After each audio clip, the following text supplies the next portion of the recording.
Today I'm going to present a really astonishing paper which looked at all of the published scientific literature on cancers that have developed in people soon post-vaccination, and this is the first scientific paper I'm aware of that looks at turbo cancers post-vaccination.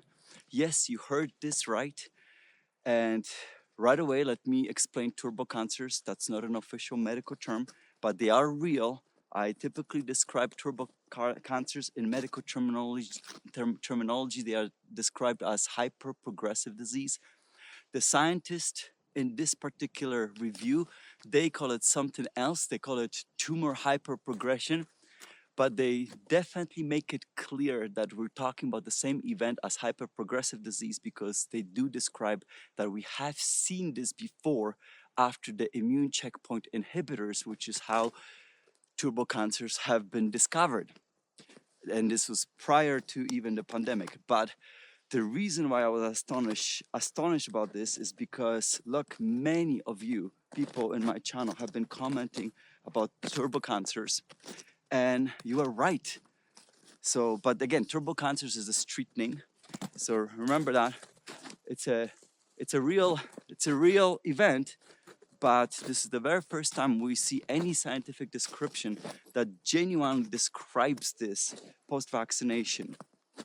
Now, this tumor hyperprogression and cancers general post-vaccination, the authors mentioned, look, their review does not in any of these studies do not prove causation.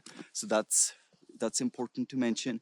They do not estimate any risk of cancer development due to vaccines. So this is only speculative information, obviously, but they clearly mention the signal is truly there. There's a temporal signal, meaning there's a time association that is evident post-vaccines, and this requires further examination. My name is Dr. Mikola Rasik of Genomics. Let's get into the details. What did the authors want to achieve with this particular review is they wanted to check all of published literature to see what they can discover in terms of what is published on cancers when people took vaccines. So they were specifically focusing on that temporal association. So development of cancers soon post vaccines. And they wanted to also assess, so this is what we're going to obviously discussing in today's video, but I'm gonna make multiple videos because this review was big and it covered so much information. It's impossible for me to cover that in one video. They also wanted to assess what are the clinical trends that they were able to observe. So we'll cover that in another video. They also wanted to determine as to what might be the causes of this. So they wanted to talk about hypothetical causes, including the turbo cancers. This is the fascinating information that I will be discussing in the second video in this series. So they actually talk about what might be causing this from an immunological point of view. Why are these aggressive cancers, including turbo cancers, showing up? But there's a variety of different cancers. We'll talk about these in detail. And I might also do maybe one more video where I talk about how there are limitations, what limitations of these studies are, and what these authors propose we should be doing in the future in order to start determining whether what they're observing is even real or not, or whether this is just simply coincidence, because remember, correlation is not a causation, right? And they're very clear to state that in a paper. But the overall trend, just to give you the summary, is that many of these cancers had abnormal presentation that you would not be expecting, and all right, let's keep going. So listen, what they mentioned as well, that this was very difficult to come up with this information. And the reason why is because on their original search, they were coming empty-handed again and again and again. And the reason why is because these scientific papers are actually not properly indexed in terms of being able to mark that cancers and vaccines in terms of terminology, they're not indexed properly. So they had to do much broader search about cancers in the specific time era. So obviously post-pandemic era, in order to even, more specifically post-mass vaccination era, even to be able to discover this information. Overall, they found 69 publications, and that included 333 individuals plus 3 population studies. So in terms of population studies, 2 of them were general population and 1 of them was subpopulation. And we'll talk about that in this video later on as well. The overall trend is that most of these publications present individual cases or very, very small groups of people. And overall, in terms of how this is presented, they mentioned that approximately 89% of these publications reported cancer post-vaccine only, and approximately 10% of these publications reported cancers in individuals who were both vaccinated and infected, and approximately 7% were post-COVID-19 infection. So they focused on both vaccination and infection as well. And of course, the common denominator is spike protein, and we'll discuss the differences in more detail in another video. It's just simply impossible for me to capture all the information in one go. So the very first figure of the paper I wanted to show you is what kind of which vaccines contributed to observed cancers, and the most common vaccine and cancer association, this temporal association, were mRNA vaccines, and that included approximately 50, I believe it was maybe 55 or 59%, more than 50% I think, were Pfizer vaccines. Approximately 25% were Moderna vaccines, and about 5% were a combination of those two. Now, plus or minus a couple percent here and there, I'm just broadly generalizing for you. Okay, so that was the mRNA vaccines. The second most common reported cancers post-vaccines were the adenoviral vector vaccines. So we're talking about approximately 6% of the publications reported cancers post AstraZeneca. About 3% were post Johnson & Johnson vaccine, and about 1.5% were post Russian Sputnik. Then going further, about 2.5% of vaccines were inactivated vaccines. So these are from other parts of the world. That I think mostly Asia focused on inactivated vaccines, and just over 1% were unspecified vaccines. So that you can see the presentation of that figure. But the comment they also mentioned is that this is what represents the typical distribution of vaccines use during the pandemic era. So this might not necessarily indicate at all which vaccine is worse versus other. This is simply might have to do with which vaccines were used most frequently. Okay, so then the next figure that I'll show you is what kind of cancers were discussed. So let me give you a bit of a background on this. The most common, before I show you the figure, most common cancers that were reported were hematologic cancers. So cancers related to blood cells. So that's lymphomas and leukemias. So lymphomas are cancers of in the lymphoid tissues, and leukemias would be the blood cells that are circulating. At least that's my understanding of what maybe of the breakdown of these is. I hope I got that correct, but you get the point. And that was just over 40% of these, between 43% to 48%, depending on how you look at the data, because as you'll see in a moment, the way they were looking at the data was they showed the data for all instances, or just vaccines, or just post-COVID-19 infection, or for those individuals who were vaccinated and infected. But I know all of you guys are mostly interested in. So we have carcinomas. So carcinomas are type of solid tumors that come from mutations of epithelial cells. So epithelial cells form the lining of your organs, and the reason why you so frequently can get these type of cancers, so these are like breast cancers, lung cancers, pancreatic cancers, and so on, is because epithelial cells they have to divide a lot, and that increases the likelihood of mutation and cancer development.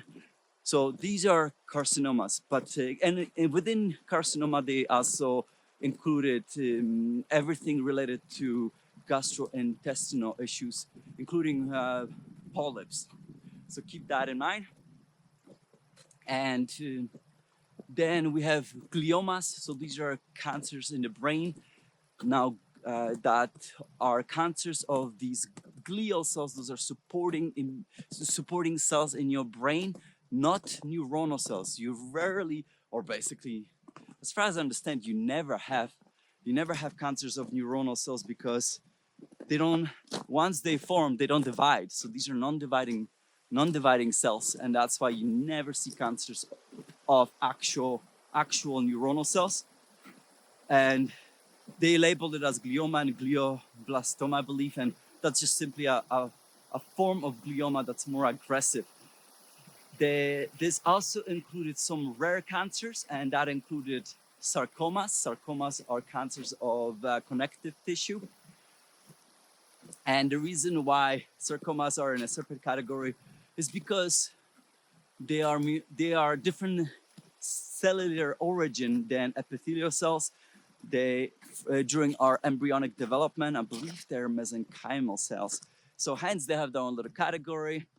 And then this also includes melanomas. So these melanomas are a form of skin cancer cells, but again, because these are not epithelial cells, these are separate type of cell line, they have their own separate category. And these are more aggressive, more difficult types of cancer. It also included virus-associated cancers. So we're talking about something like Kaposi sarcomas. That one, I believe, is formed by human herpes virus 8. Again, I hope I got that right. This is just from memory, from reading the notes. And this one was especially seen in immunocompromised patients. This cancer was famous during the onset of the AIDS epidemic, because the patient was immunocompromised, and therefore it reactivated the virus into its function. But other viruses as well. They mentioned, for example, Merkel cell carcinoma. That's another type of virus. I believe it was called poliomyeloma virus, something like that. Irrelevant. Again, another type of more aggressive cancer, and also those Epstein-Barr associated viruses as well. And this in itself, it was an important trend, because typically what that means is, if you have these virus-associated cancers, it means that immune system is not properly functioning. And that's the take-home message here. I should have told you right at the beginning, is that why they believe these cancers are happening soon post-vaccination is because the authors of this article believe that what vaccines did is they inadvertently, in some individuals that were susceptible to this, their immune system was dysregulated, and this is why you're seeing this pattern. And what's happening in terms of that immune system dysregulation, their hypothesis, we're going to be discussing that in the next video installment. All right, so then those were solid tumors, and there was one more category that they just labeled as other, and other was about 16%. That's 16%, and that included everything else, and that included benign tumors that included pseudotumors or mixed tumors that could not be specifically categorized, tumors that were not specifically labeled in the literature as well. But they also included heart tumors in that category, which I found was interesting. But the reason why is because, again, heart tumors are very rare because those type of cells do not divide a lot. Once the organ is formed, it's formed. So those type of cancers are very rare as well. So now let's take a look at the image so you can see 4 pies. On the top left corner, you see all of the cancers that they saw being described in all of the literature analyzed. And next to that top right corner, you see cancers that were only observed post-vaccine. And they're very similar. The only difference between them is that you see more lymphomas post-vaccination than in all of the cancers.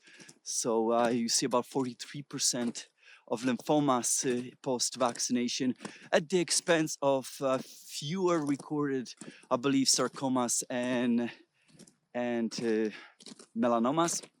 I think maybe it was fewer gliomas and melanomas, but the trends are very similar. So you can see all of these different solid tumors are labeled there individually, and they're very similar between those two top figure graphs. So again, more than 40% of all cancers were lymphomas and leukemias, then 41% were solid tumors, 16% were other category. And then bottom left corner, very quickly, I'll just mention, we see the rare instances of reported cancers post-infection.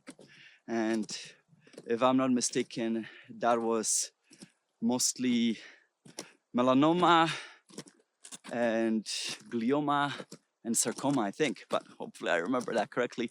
I'll put a text correcting text if I don't remember it, did not remember that correctly. But that's the distribution of the types of cancer that have been reported in this sparse literature. Okay, so then let's take a look at some of the clinical trends that they were observing. And so number one is the type of cancers. When did they show up?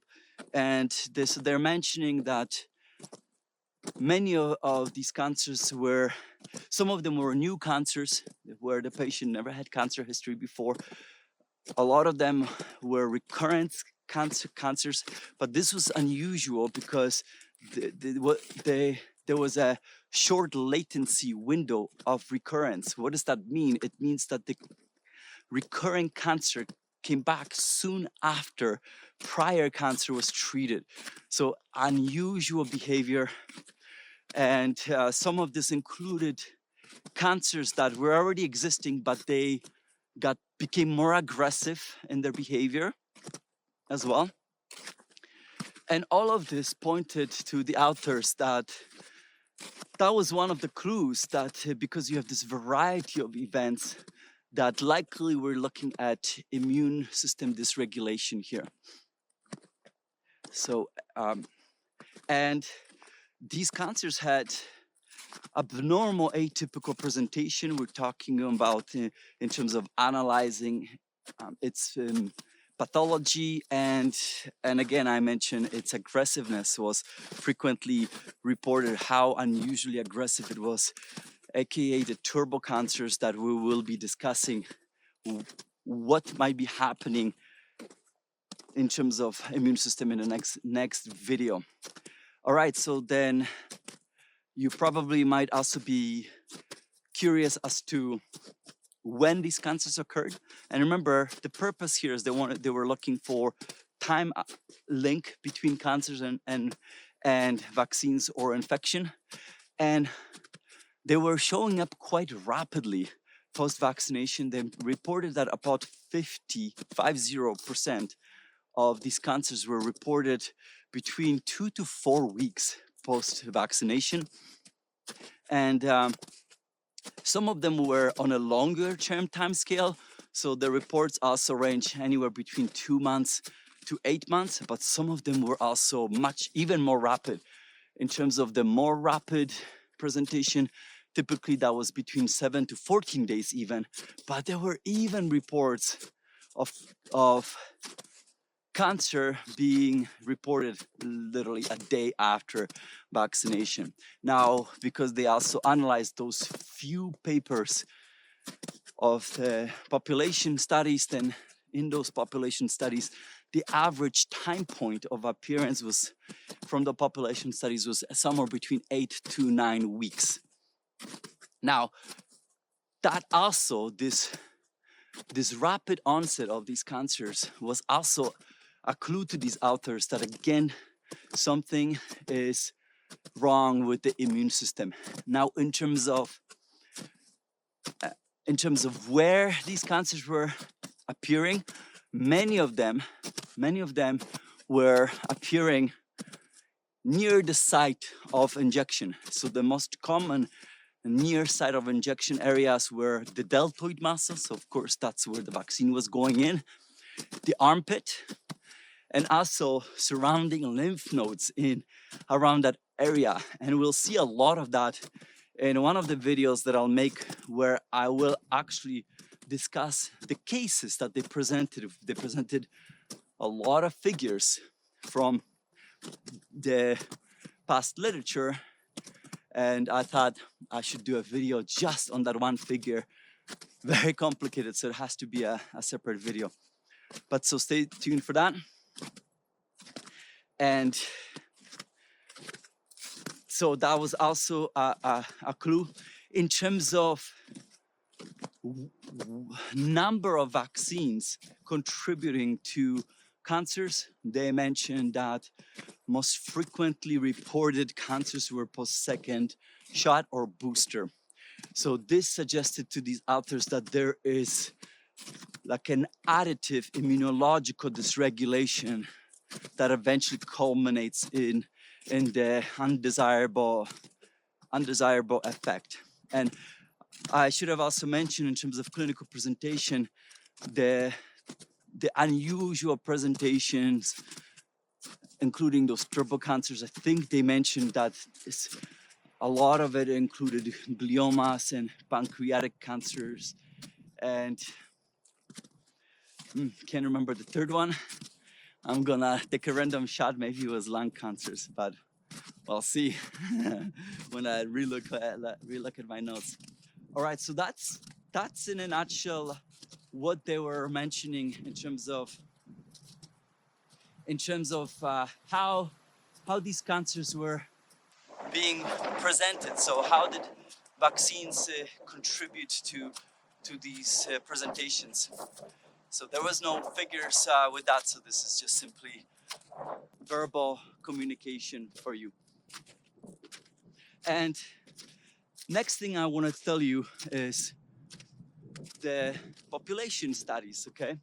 So I wanted to tell you what population studies they analyzed.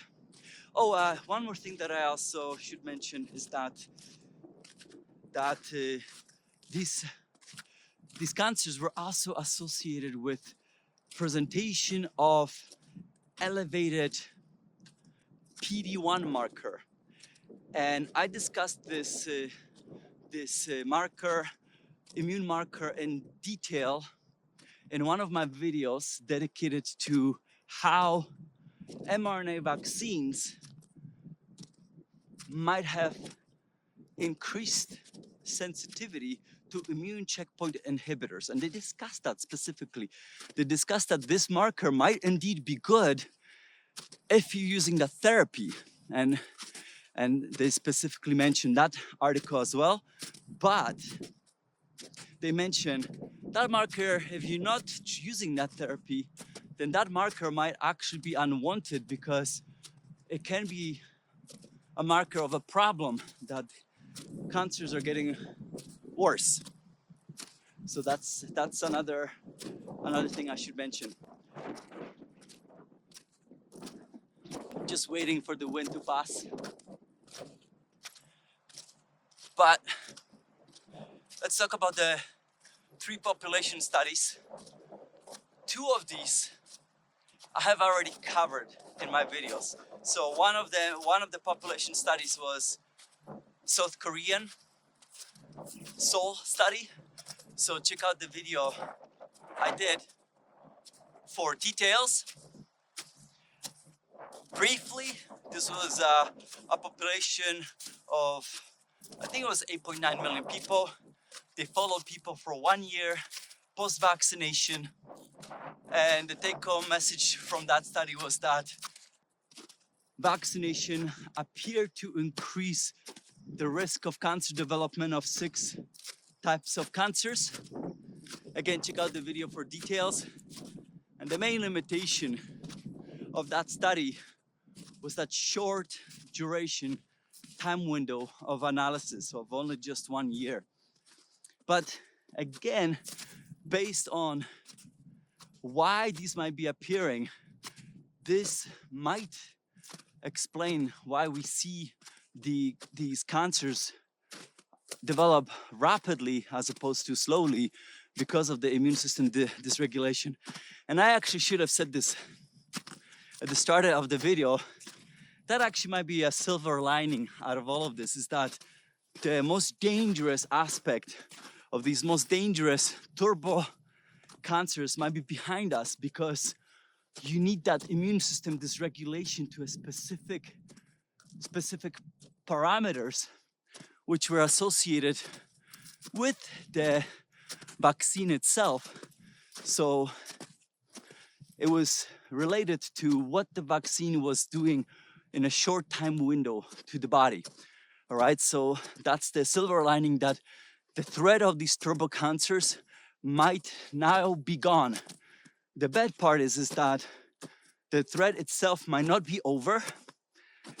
There might be an echo effect, and specifically that echo might still be, for example, driven by the IgG4 antibodies that I so frequently discuss in my videos, because I mention this is the most frequent side effect that we see post mRNA vaccines, because unless you were infected first before you were vaccinated and you didn't have multiple shots, meaning no more than say 3 or more, 4 or more, as long as you didn't have 4 or more, then you might be protected from developing these IgG4 antibodies, or unless you were on certain immunosuppressive drugs. Otherwise, it's expected that majority of mRNA vaccinated people will be developing these IgG4 antibodies. At least that's what the literature is presenting right now. Okay, so next population study was the Italian study that I also covered in great detail. Check out that video for the details. This was a study of almost 300,000 people in one of the Italian provinces. I don't know how to pronounce it, but I'm gonna give it a try. Pescara or Pescara province, I think. We'll see how badly that turned out to be. You can let me know in the comments. No offense, I just don't know if I even remember correctly or how to say it. And because I covered it very briefly, they tracked it for about 30 months, and they looked specifically for cancers that were reported in a hospital setting. And there was a modest increase of cancers reported in vaccinated individuals over non-vaccinated individuals.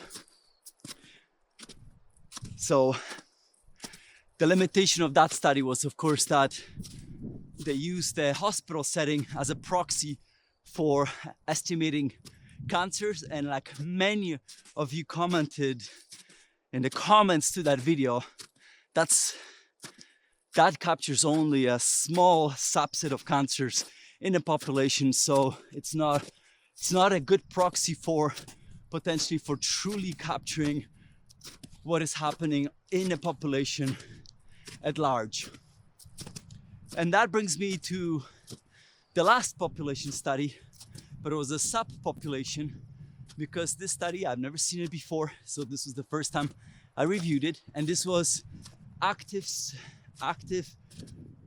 duty service American military soldiers.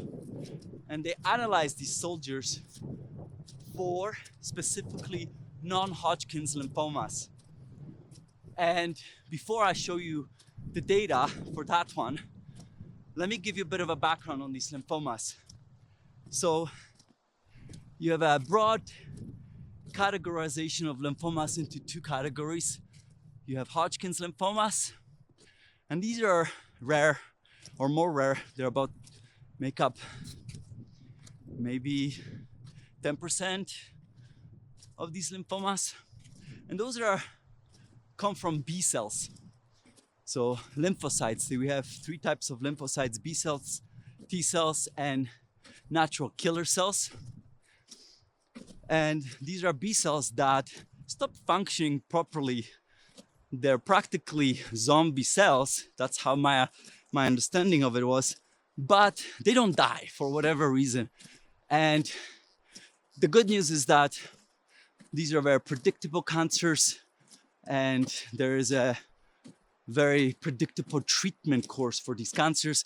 And they have this unusual look because they can have these two large nuclei that under a microscope, it looks like owl eyes. Then you have non-Hodgkin's lymphomas, so that's everything else, so about 90%. And here we have a very broad categories because, of course, it includes all these three lymphocyte cells I just mentioned. And about 85% of these non-Hodgkin's lymphomas involve B cells. So these are B cells lymphomas. And here we're gonna subdivide it in two more categories for the purpose of the graph I'm going to show you. There were the follicular B cell lymphomas, and that term comes from lymph node follicle. Check out one of my past videos where I explain in detail the architecture of lymph nodes. It was a video dedicated to explaining what happens to antibodies once they formed and why we have a different subsets of antibodies, and why we see the type of behavior with antibodies that we have observed during the pandemic, including IgG4 antibodies. That's the reason why I made that video. And because they mimic follicle architecture, they will be circular in shape, and they happen to be typically less aggressive, and they're very slow growing. So they also tend to be more easy to treat, I believe. And then you have non-follicular B-cell lymphomas, and these are more diffuse, so they don't form that precise shape, and they can be, as a consequence, more aggressive, more unpredictable, more difficult to treat. Okay, so that's B-cell lymphomas. And then the other ones, the remaining about 15%, are the T-cell and natural killer cells lymphomas. And here you have a very broad subcategorization of these as well. These can have a variety of presentation in terms of aggressiveness, and therefore they can also be more difficult to treat. And I think that's all the background we need to show you the figure. So in terms of the figure, what we're gonna see first is, let's focus on the red line. And if I'm understanding this correctly from the review, because I didn't study the original paper from which this figure was presented, that red line represents all the lymphomas. So hence it's referred to as non-Hodgkin's lymphomas, specified and unspecified. And if I'm not mistaken, that includes everything. And you can see prior to the pandemic, the trend was is that their incidence was actually going down, and then that trend stopped during the pandemic, and post-pandemic, when mass vaccination started, you see a reversal of this trend, and you see that these non-Hodgkin lymphomas in general are on the rise. Oh, wind gust. Let me walk through this briefly.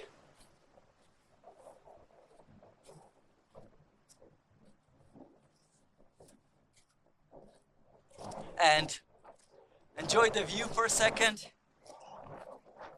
as I'm hoping I'm gonna get back into the tree coverage.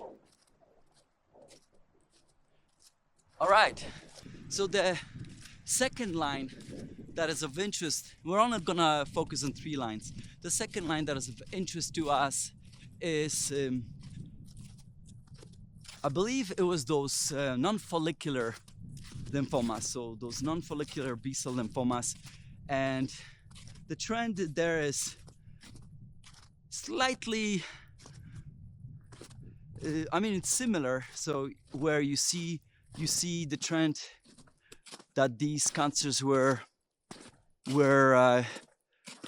going down, and then they started increasing post-mass vaccination. That's this yellow dashed line. I hope I remember this correctly. And then there's the last one, and this is what they refer to, I think it was mature T-cell and NK cell or natural killer cell lymphomas. And the trend there, I think that's the one that's slightly different, where the increase might have happened during the pandemic, and then it persisted elevated once mass vaccination started. So the final message is that during mass vaccination, there is an elevation of non-Hodgkin's lymphomas, but COVID-19 pandemic also contributed, prior to vaccines being available, to some of the rise of the lymphomas as well. The authors of that paper also specifically stated that, look, this is just population analysis. We cannot determine causality at all from these type of studies. And this clearly does not actually state that vaccines were causing this. We don't really know what the reasons might be, and that is yet to be determined. And we'll be talking about that in another video, as to how these authors suggest we should be investigating this causality. But they do clearly specify, because we see this trend of elevated cancers soon after vaccination. This is important to notice and warn patients who are taking vaccine from an ethical point of view, that even if causality is not yet determined, and they mentioned this is that is actually a typical standard that is used in oncology, that you don't need to have causality established. If there is a trend, the trend is already monitored, and it should become part of an informed consent. At least that's how I understood this from memory. All right, so that's the population study. So overall, the trend is, as I mentioned, there's clear association time-wise between vaccines and cancers. No causality established, but they mentioned we need more detailed studies to establish this. And there is a lot of different frameworks as to how this should be undertaken, and we do need to discover as to, is this trend coincidence or not? And they explicitly mention it could be coincidental, in that, for example, the alteration to the immune system might not be stimulating cancers, but it might lead to elevated detection of cancers. That's a bit of an abstract thing for me, but in essence, what it means is that the immune system becomes more sensitive to really capture the information in the lymph nodes that, hey, there was cancer. The immune system might have captured that information perhaps at a later time, but because it became more sensitive, it was simply capturing that information earlier, and that's why we see that trend. And therefore, this has nothing to do necessarily with vaccines altering the immune system to cause these trends. But again, we will be discussing as to why that might be in the next video. One more obstacle in my way. I lied, 2 more obstacles. And that's it. I'm gonna wrap it up here. What I wanna tell you is, of course, stay tuned for the next videos in the series. Once again, all of the rumors that people were discussing online, this is the first content that I'm aware of that seems to be supporting those rumors. I find it fascinating, and I have to tell you, this is probably my most important lesson from the pandemic itself, is to listen to the chatter online, because people often discuss trends way before science can confirm it, way before. And that makes sense, because science takes a long time to be able to confirm things. Nevertheless, science will be always ahead of medicine in that regard. Another good example of that, of course, was the perturbations to women's menstrual cycles post-vaccines. There was a chatter online before science confirmed that, and at first science dismissed it. So I was like, no, this is just online rumors. Same thing with these turbo cancers. And again, remember, the medical term for that is hyperprogressive disease, and the term that these authors is tumor hyperprogression, but they clearly mention that they speak of the same thing, because they do mention that these turbo cancers, we discovered them post immune checkpoint inhibitors use in medicine.